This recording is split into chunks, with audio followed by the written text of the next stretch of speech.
Fique ligado a um novo quadro do canal da Igreja Batista da Paz, onde nós iremos resgatar algumas mensagens antigas poderosas. Então, todas as quintas-feiras, nós iremos disponibilizar uma mensagem que vai edificar a sua história. E não esqueça de curtir e compartilhar. Igreja Batista da Paz, uma família para pertencer. Êxodo capítulo 8, versículo 25. Então chamou o faraó a Moisés e Arão e disse: Ide, sacrificai ao vosso Deus nessa terra. E Moisés disse: Não convém que façamos assim, porque se sacrificarmos ao Senhor nosso Deus a abominação dos egípcios, eis que se sacrificássemos a abominação dos egípcios perante os seus olhos, não nos apedrejariam eles? Deixa-nos ir caminho de 3 dias ao deserto, para que sacrifiquemos ao Senhor nosso Deus, como Ele nos disser. Amém. Senhor, nós apresentamos a Tua palavra e pedimos, fala conosco para a Tua glória, para o Teu louvor, em nome de Jesus. Amém, Senhor. Que a Tua palavra chegue profundamente ao nosso coração, que sejamos providos, supridos, cheios da presença do Senhor. Que a Tua graça e misericórdia nos alcance de uma maneira sobrenatural. Vem sobre nós, ó doce Espírito, traz a presença que faz calar fundo na alma, libera sobre nós uma unção extraordinária, Pai. Ajuda-nos a conhecermos ao Senhor e a Tua vontade. Ajuda-nos, Senhor, a nos abraçarmos ao Teu querer, Pai.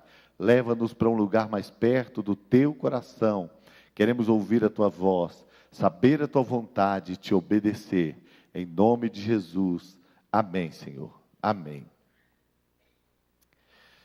Bom, queridos, nós sabemos que lá no Éden, o homem foi tentado pelo diabo, e na tentação o diabo diz para ele: você pode ser como Deus.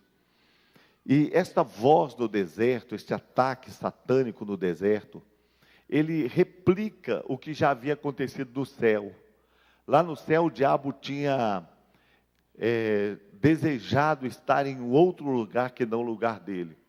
Todas as vezes que a gente pensa na tentação, nós podemos observar claramente que em nenhum dos momentos, nem Satanás, nem o homem, queria tirar Deus do lugar dele. Não.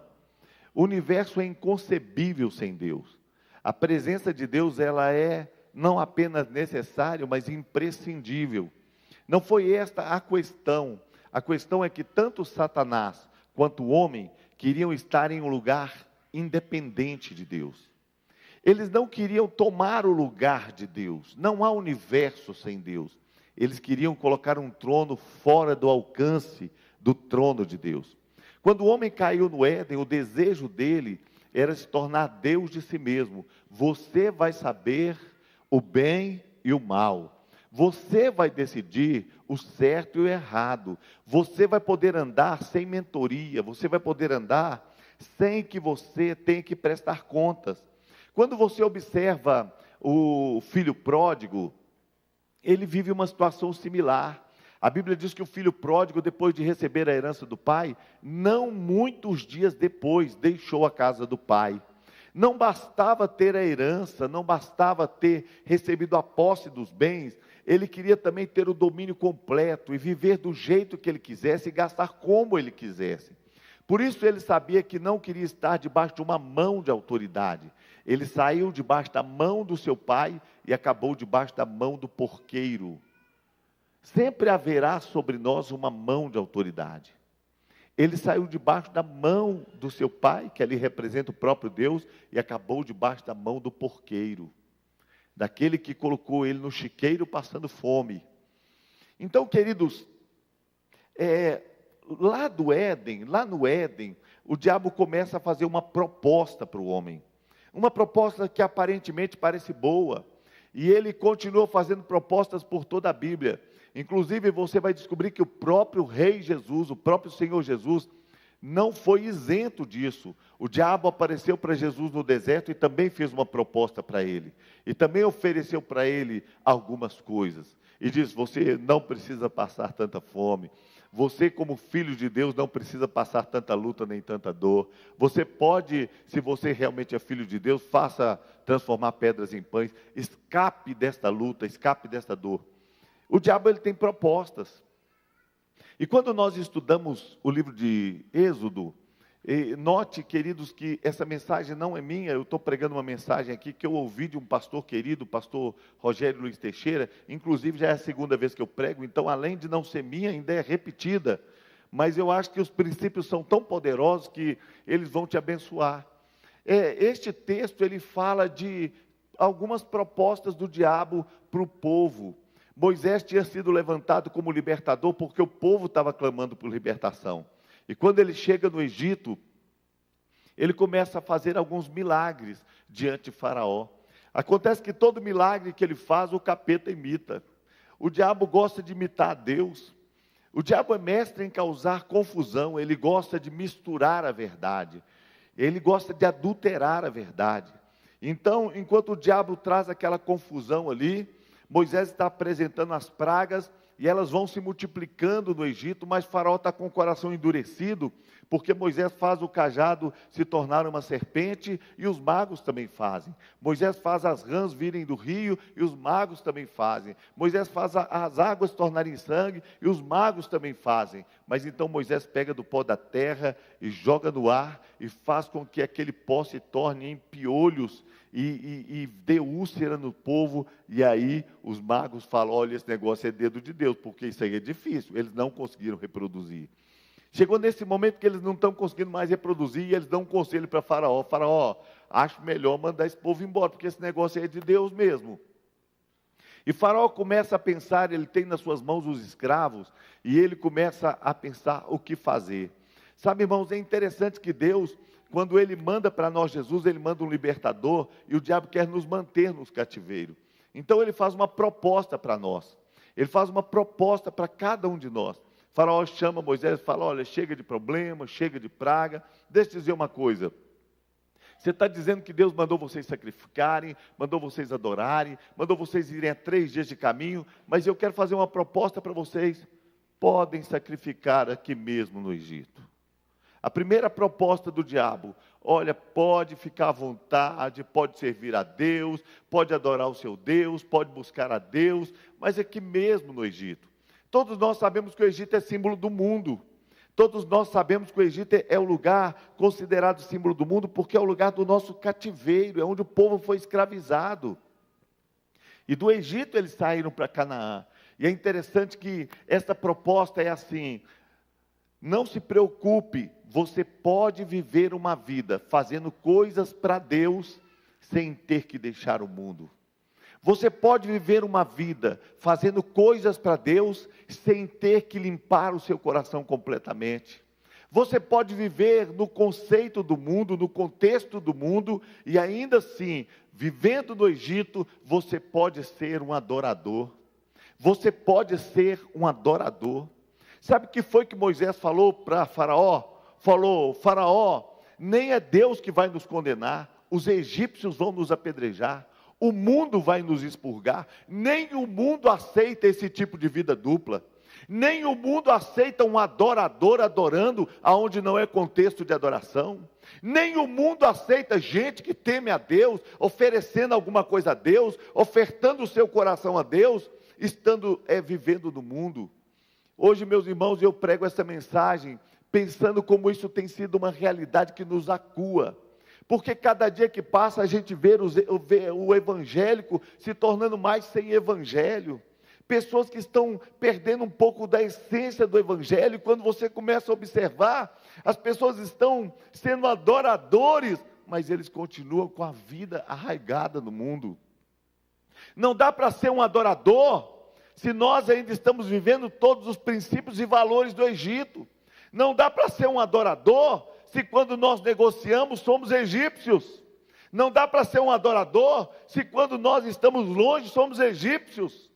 Vocês sabem, queridos, que um dia Deus mandou chamar Moisés, falou com ele assim, Moisés, eu quero que você vá libertar o povo. A palavra do Senhor diz que Moisés, ele falou, não estou querendo ir, Senhor, eu estou meio sem tempo, minha agenda cheia, esse rebanho de Jetro aqui me toma muito tempo. E Deus falou com ele, vai Moisés. Moisés falou assim, Senhor, envia outro. Deus se irou, porque Deus não aceita essas palavras na mesma frase, Senhor e envia outro. Todas as vezes que você falar Senhor, não cabe o envia outro.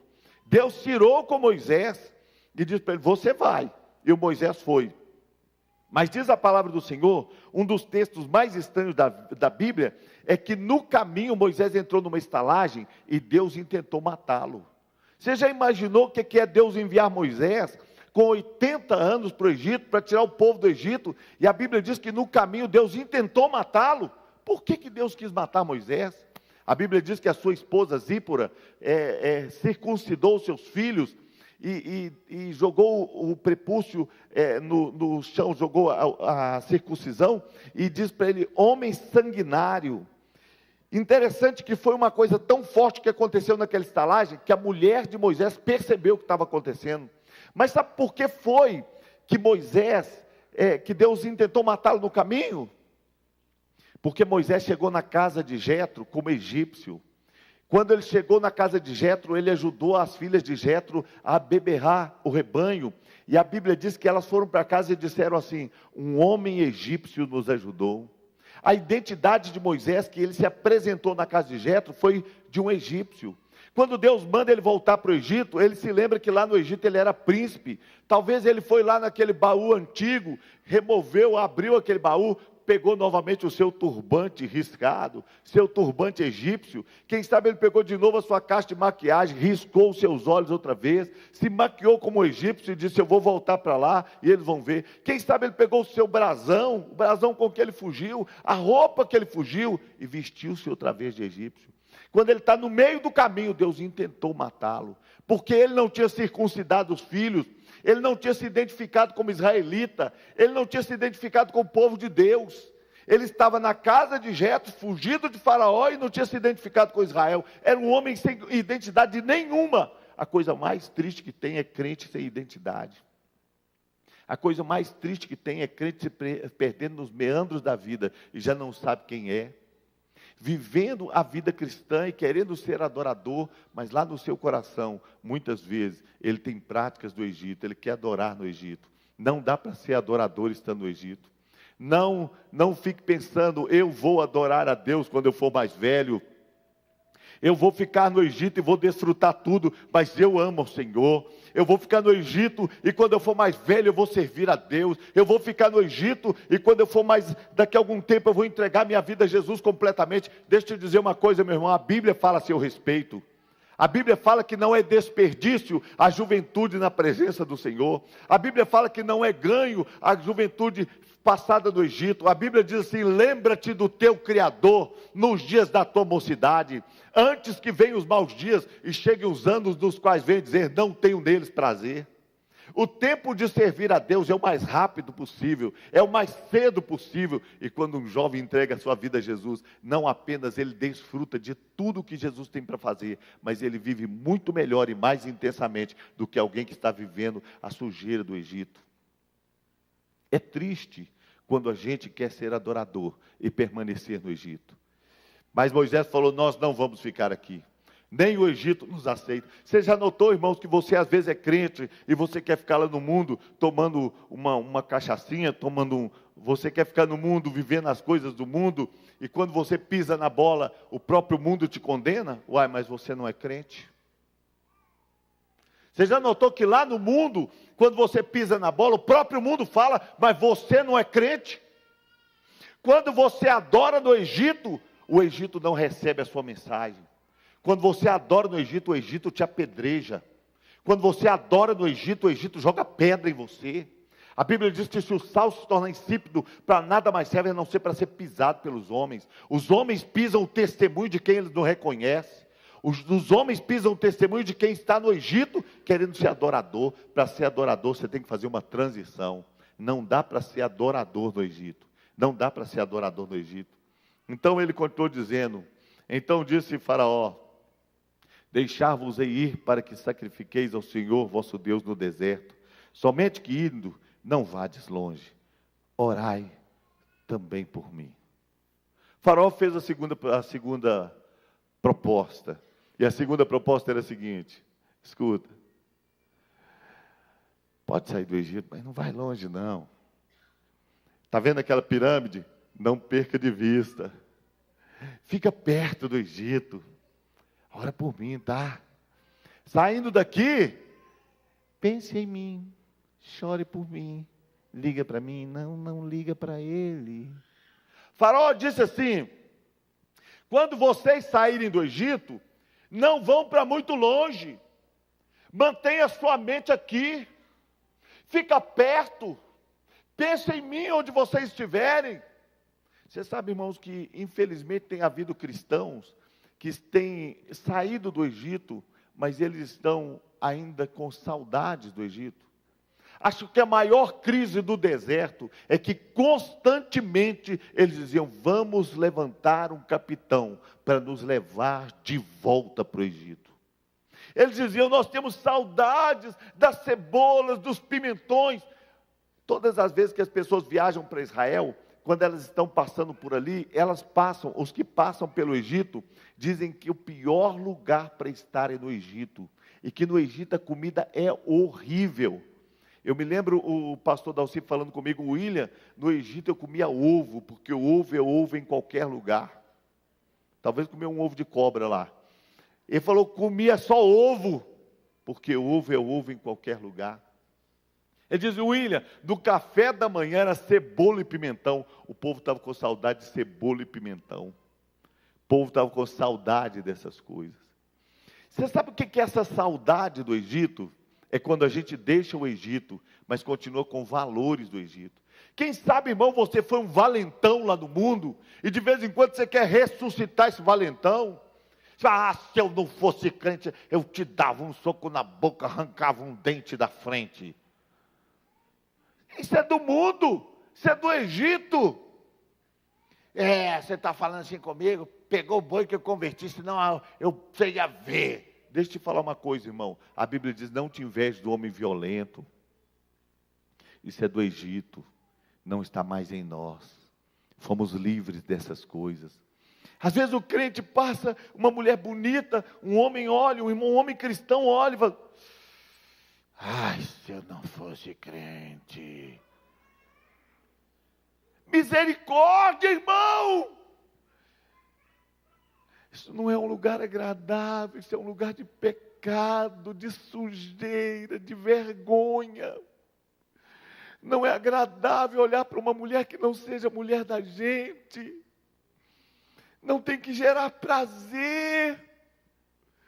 Porque foi deste lugar de vergonha que Jesus nos tirou.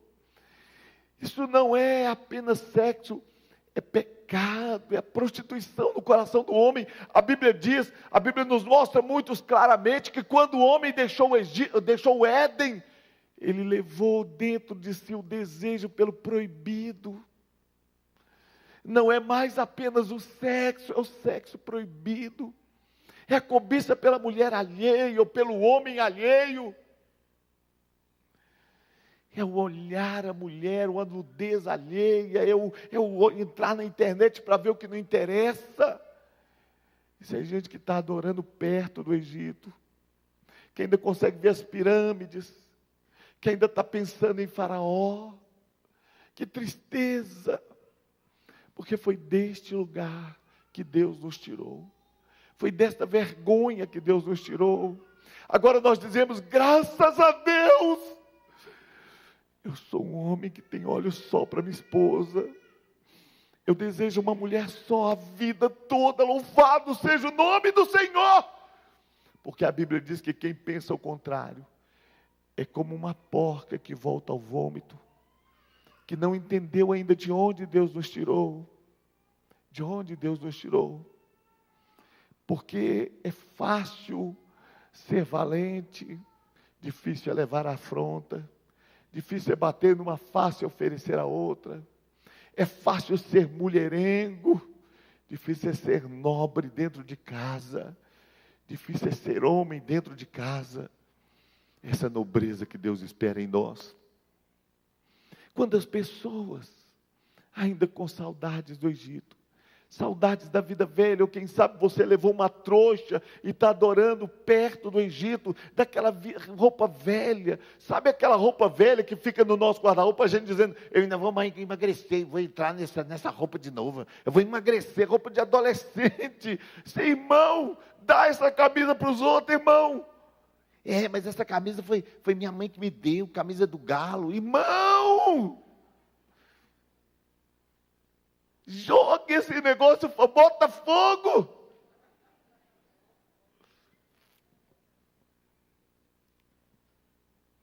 Tem gente tão apegada às coisas, que fica guardando o vestido de noiva. Minha filha vai casar com esse vestido. O que ela fez para merecer isso?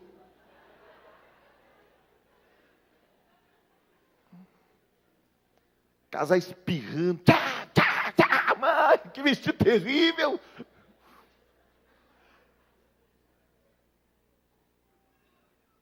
E vou falar para você, irmão, você que está guardando esse vestido para sua filha casar, deixa eu falar um negócio. Nem você casaria com ele de novo. Vamos fazer aqui, irmãos, a fogueira santa, traz para cá, vamos queimar esse negócio em nome de Jesus. Mas que tristeza, gente que os valores ainda são do mundo. Você sabe o que são valores do mundo? Sabe o que são valores do mundo, irmãos? É quando o pecado vai mudando de nome e não incomoda mais. É jovem cristão andando com jovem amigo que é homossexual. E isso não é errado, você ter um amigo que tem problema na sua identidade sexual. Porque nós não condenamos aqui o homossexual, mas condenamos o homossexualismo, a homossexualidade. Sabe por que nós condenamos? Porque a Bíblia condena.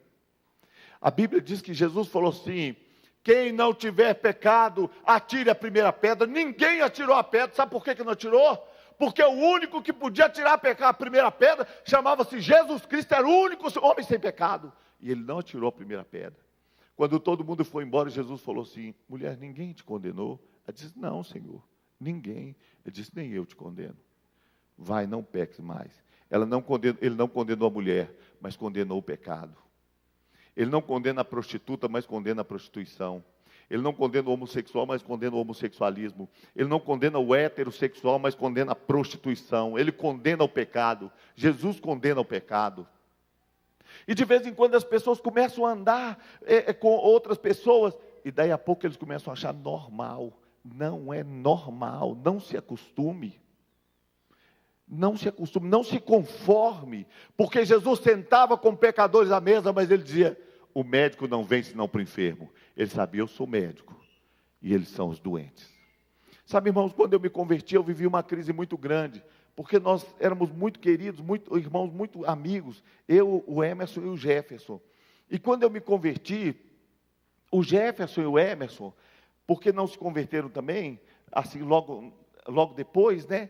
Eles começaram a ter segredo em relação a mim. Então eles cochichavam algumas coisas. E eles foram me excluindo um pouco. E eu gostava tanto deles, e gosto até hoje, é lógico, que eu tinha tanta vontade de estar com eles, de estar perto, que quando eu estava com os meus irmãos, às vezes eu não era o mesmo cristão de quando eu estava longe. Os meus irmãos eram brigadores, e perto deles eu também tinha vontade de brigar. Perto deles, eu também tinha vontade de estar no meio da confusão, para não abandonar os meus irmãos.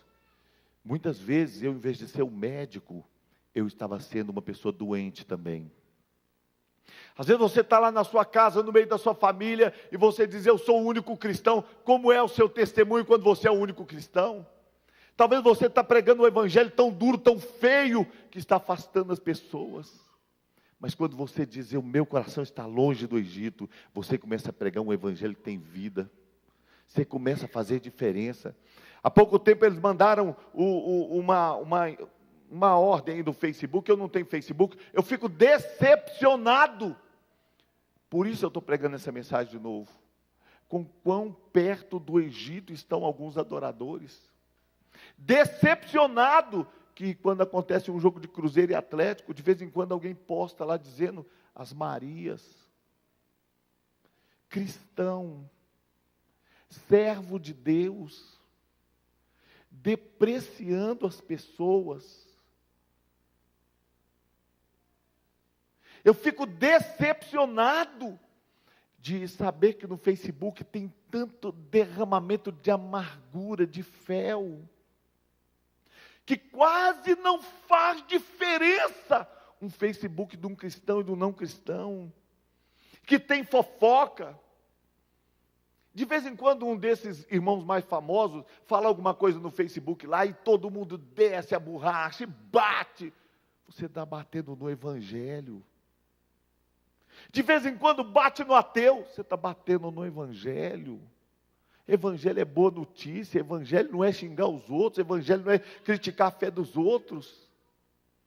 Há pouco tempo diz, quem concorda com alguma coisa do movimento gay aí, era para aparecer no Facebook coloridinho. Os evangélicos todos não, né? Um grande grupo. Como assim? Nós não temos nada contra.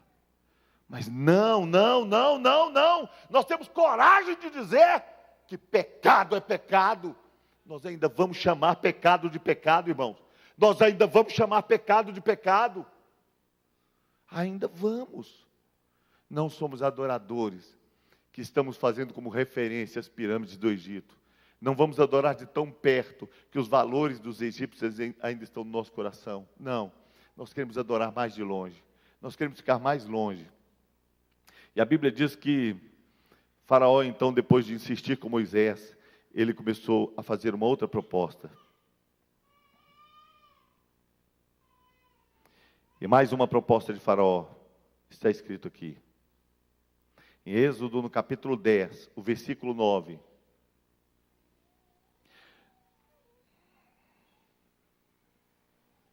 No versículo 7, os magos falam com Faraó. E os servos de Faraó disseram-lhe: até quando esses homens nos vão discipular? Deixa ir os homens para que sirvam ao Senhor seu Deus. Ainda não sabes que o Egito está destruído? Então Moisés e Arão foram levados outra vez a Faraó. E ele disse: ide, servi ao vosso Deus. Quais são os que hão de ir? Moisés disse: havemos de ir com os nossos jovens, com os nossos velhos, com os nossos filhos, com nossas filhas, com nossas ovelhas, com nossos bois, havemos de ir, porque temos de celebrar uma festa ao Senhor. Então lhe disse: ide, seja o Senhor assim convosco, como eu vos deixarei a vós e vossos filhos, olhai que há mal diante da vossa face. Não será assim. Agora ide vós, homens, e servi ao Senhor, pois isso é o que pedis. E os expulsaram da presença do Senhor. A próxima proposta dele é o seguinte: deixa a sua família para trás. Pode servir a Deus, deixa a família. Pode servir a Deus, deixa as crianças. Pode servir a Deus, deixa o seu casamento para trás. Pode ir embora. Expulsaram Moisés. Irmão, Deus te chamou para ser um adorador com toda a sua casa, com toda a sua família. Seu primeiro ministério é na sua casa. Sua primeira missão é para a sua família. Sua primeira missão é para a sua família. E você tem que ser um adorador que está disposto a levar a sua casa. Tem muita gente que confunde isso e pensa que eu estou falando para você se acomodar quando o seu marido não quer ou quando a sua esposa não quer e dizer: se ele não for, eu também não vou. Não, você vai.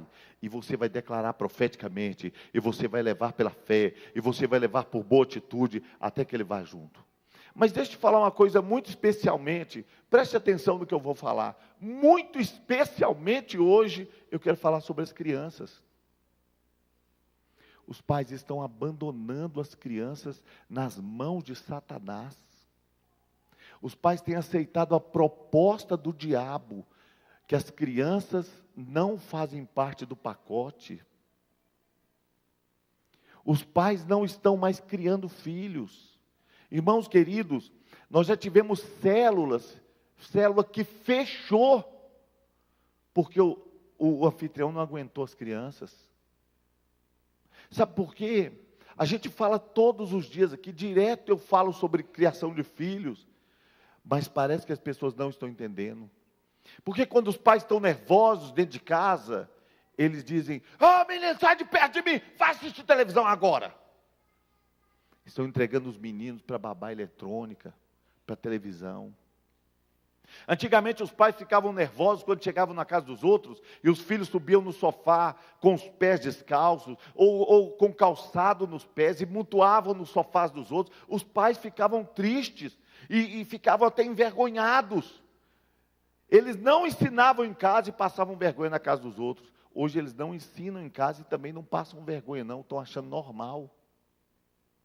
Normal os meninos fazerem o que querem.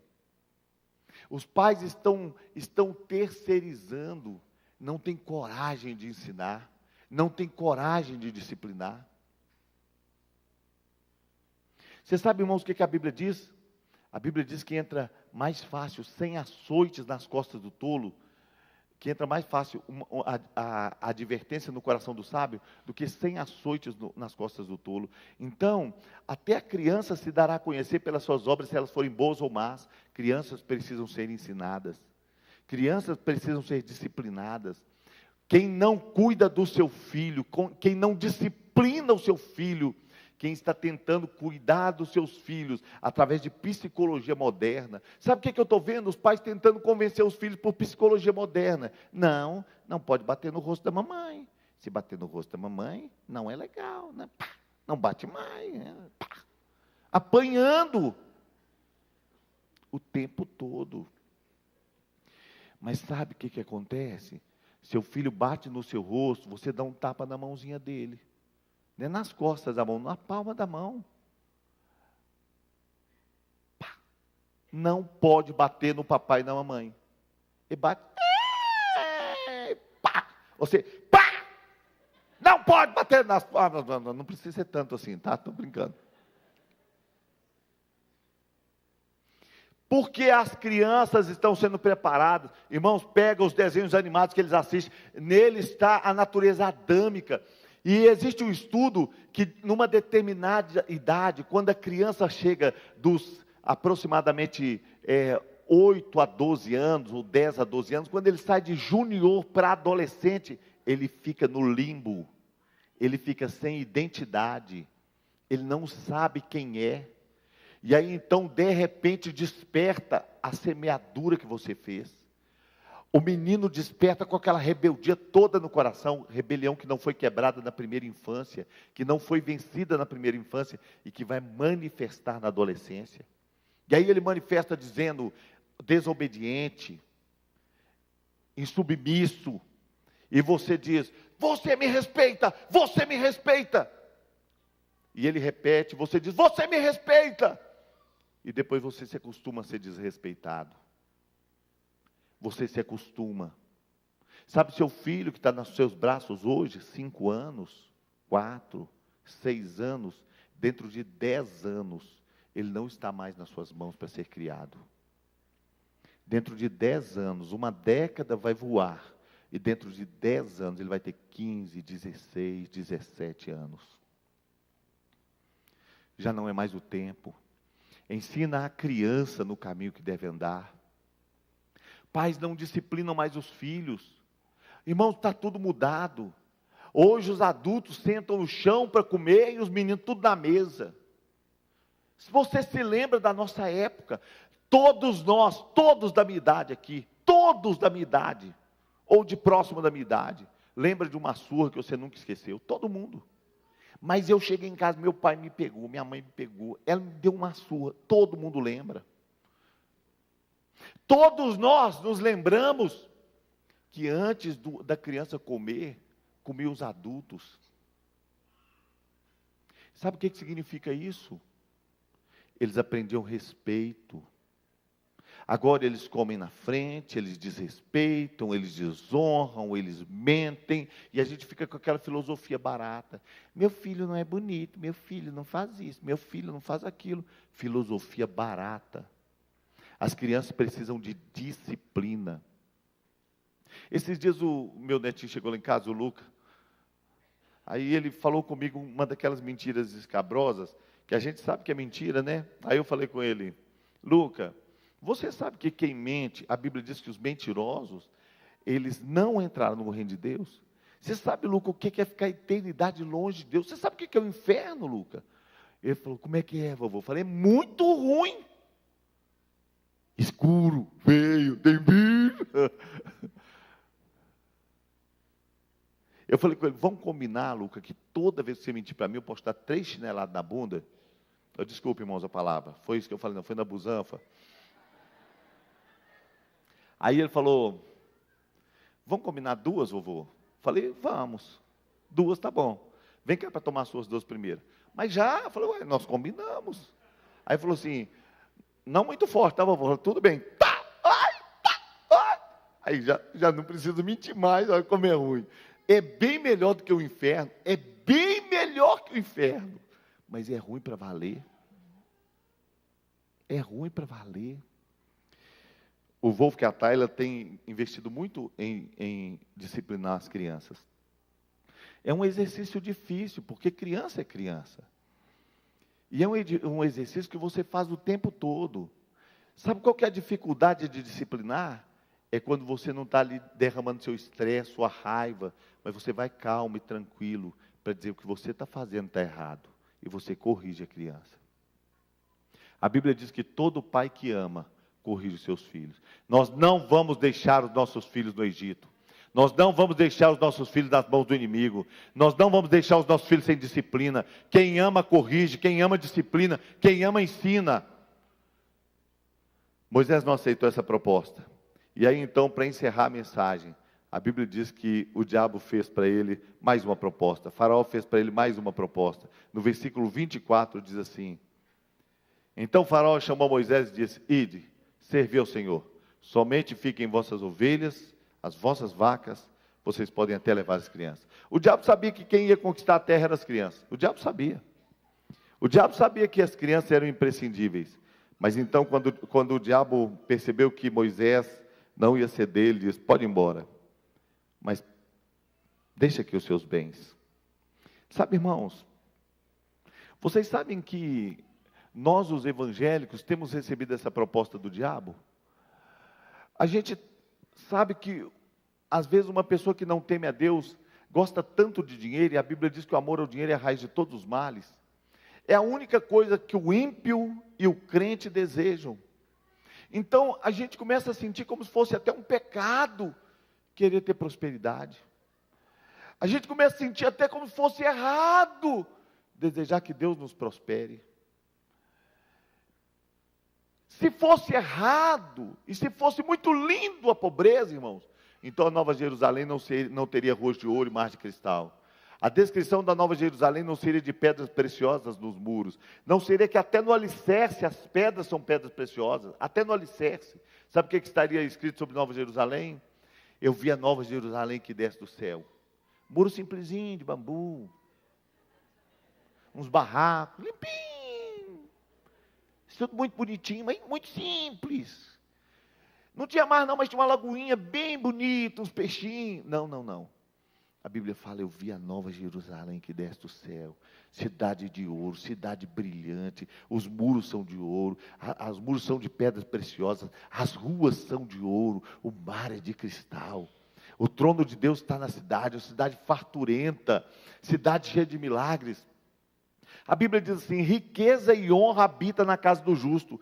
Irmãos, às vezes nós somos atacados dizendo, ai, Deus não vai querer que eu seja próspero. O amor ao dinheiro é a raiz de todos os males. Deus não pode te prosperar para você ficar cheio de ostentação. Eu quero um carro maior. Eu comprei um carro agora, eu comprei uma Land Rover.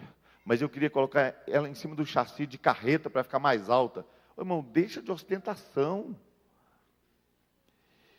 Você precisa viver uma vida simples para investir no reino de Deus. Você precisa viver uma vida próspera e simples. Olha aqui, irmãos, essa cita básica aqui, ó. Uma célula nossa que mandou. Os irmãos se reuniram, juntaram para contribuir. Célula lá da Vila Pinho. Os irmãos se juntaram para colocar mantimento na casa dos outros. Deus nos prospera com objetivo. Esta sexta vai chegar na mesa de alguém que precisa. Mas nós podemos fazer muito mais. Eu sei de uma igreja que eles trazem, no dia dessa colheita de cesta, toneladas de alimentos para distribuição para as pessoas necessitadas. Nós podemos fazer muito mais. Agora o diabo sabe que ele quer fechar a torneira na obra de Deus, porque as pessoas gostam de vir num templo bonito, as pessoas gostam de chegar e encontrar as cadeiras bem bonitas, como daqui a alguns dias vão encontrar aqui, as pessoas gostam da igreja toda arrumada, mas de vez em quando as pessoas criticam quando se fala em finanças, porque o diabo não quer a nossa prosperidade. Tem gente que vem e traz a sua oferta e chega aqui dizendo, eu não quero nada em troca, mas você quer ser melhor do que Deus? Deus fala para você trazer e fazer prova de Deus, Deus fala para você embrulhar em fé e você não quer nada em troca, você traz a sua semente e semeia sem querer colher, que semeador é este?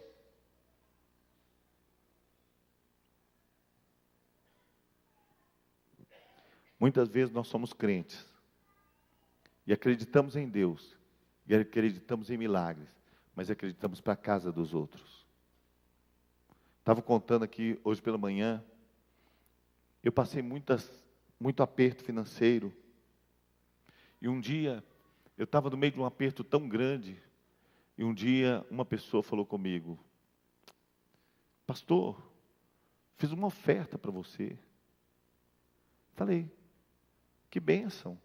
Não era membro dessa igreja, não era pastor, não era dessa igreja. Ele disse, não, melhor é pastor. Mas ele disse para mim, eu fiz uma oferta. E eu falei, que bênção. E eu fui olhar. Falou, depositei na sua conta. Pensei, será? Mas por quê? Não preguei lá, não fiz nada, por que fez oferta? E eu olhei lá e tinha 6 mil reais de oferta. Vai ter na sua conta também. Vai ter na sua conta também. Eu estava ouvindo um pastor falando que eles fizeram um pedido de oferta lá em Santarém. Eu também dei uma oferta lá. Eu comprei uma camisa em Santarém por R$1.000. Comprei uma camisa por R$1.000, porque era uma camisa promocional. Estava na promoção.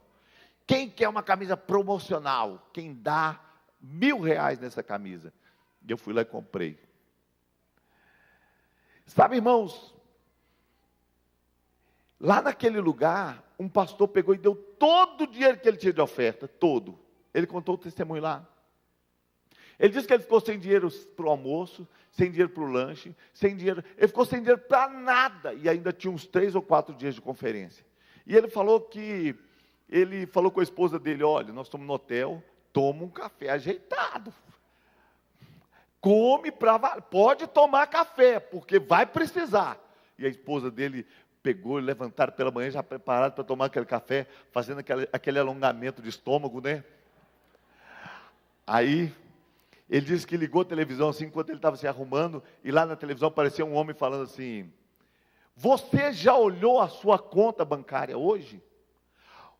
Abra hoje a sua conta e olhe a sua conta bancária. Ele disse que falou, E o homem estava falando, olha a sua conta, mas é para mim, né? Então vou olhar.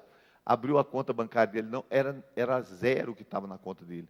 Mas quando ele abriu a conta, tinha R$10.000. Até hoje ele não sabe de onde veio. Deixa eu falar uma coisa com você, presta atenção. Não adianta ser crente para acreditar que acontece na vida dos outros. Não adianta ser crente para acreditar que só acontece milagre para os outros. Vai acontecer para você também. Há poucos dias o irmão ganhou um carro aqui na igreja. Ele estava vindo a pé, irmãos. Ele está até aqui no culto. Estava vindo a pé, irmãos, com a família, com as crianças. O irmão olhou para ele e falou com o discipulador dele, Deus mandou dar meu carro para aquele irmão. Ele não sabia que ele estava vindo a pé. E ele falou com Deus, se eu der, eu vou ficar a pé. Deus falou, mas é para dar. E ele falou, olha, Deus falou comigo para dar meu carro para aquele irmão. O discipulador do irmão falou com ele assim, amém, glória a Deus. Não antecipou nada. Ele veio aqui no altar e entregou o carro de presente. Lá no banco, irmãos, tinha uma irmã, eu não sei se ela está aqui, está aqui também, falou assim, eu nunca ganhei nada. Ela falou comigo assim, pastor, você sabe o que aconteceu naquele dia? Eu falei com Deus, eu nunca ganhei nada, Deus, mas eu fui sorteado, pastor, do Posto Ipiranga, ganhei uma moto de R$45.000. Eu vou falar aqui o que ela me falou, tá, irmãos? Eu até já perguntei, porque eu nem sabia que tinha 800 cilindradas. Tem moto de 800 cilindradas, Jorge? Tem? 800 cilindradas. A irmã está aqui, já vendeu. Não adianta querer carona, não, irmão, já vendeu. O que adianta? Tem gente que fala, que raiva. É o inimigo agindo para os outros ficar ganhando essas coisas. Tem outros que falam, eu sei que Deus faz, mas só faz para os outros. Faz para você também. O que é seu não vai ficar no Egito. O Senhor vai tirar a sua prosperidade, a sua provisão vai vir. Eu concordo com o pastor Sandro, ele pode ganhar uma casa. Eu acho até mais que ele pode doar uma casa. Porque quem é próspero, irmãos, é quem está doando. Ele pode ganhar e pode doar. E eu acho que você também pode. Olha, eu creio que Deus põe o recurso que você precisa. Deus levanta o milagre que você precisa. Talvez hoje você venha aqui e você fala, não estou precisando de dinheiro nenhum, pastor, preciso de cura. Tem um Deus aqui que te cura. Tem um Deus de milagre. Deus não te tirou da terra do Egito por acaso. Eu quero encerrar essa mensagem falando para vocês o que a Bíblia diz. Diz a Bíblia que quando o povo saiu do Egito, a palavra do Senhor diz que Deus mandou escrever para eles 10 mandamentos. Sabe qual que era o primeiro? Sabe qual que é o primeiro dos 10 mandamentos? Eu sou o Senhor teu Deus, que te tirei da terra do Egito. Nunca mais você vai precisar encurvar diante de um ídolo. Nunca mais. Um dia os egípcios fizeram vocês adorarem Deus que não eram deuses. Um dia os egípcios fizeram vocês adorarem debaixo do chicote. Nunca mais você vai se encurvar debaixo de um ídolo. Porque eu sou Deus para prover na sua vida. Eu sou Deus que é resposta na sua vida. Eu tenho boca para falar. Eu sou Deus para fazer milagre na sua vida. Ele começa os mandamentos dizendo, eu sou o Senhor teu Deus. Te tirei do Egito e te pus no deserto. E no deserto não tinha Carrefour, no deserto não tinha C&A, eu te sustentei. Eu sustentei 1 milhão de pessoas no deserto. Nunca envelheceu o vestido do seu corpo, nunca envelheceu a sandália, nunca faltou para você. Eu sou o Senhor. Ele continua sendo Senhor. Ele continua sendo Deus. Ele continua sendo rei, ele continua sustentando, ele continua tendo milagres à sua disposição, ele continua fazendo e ele vai fazer na sua vida também.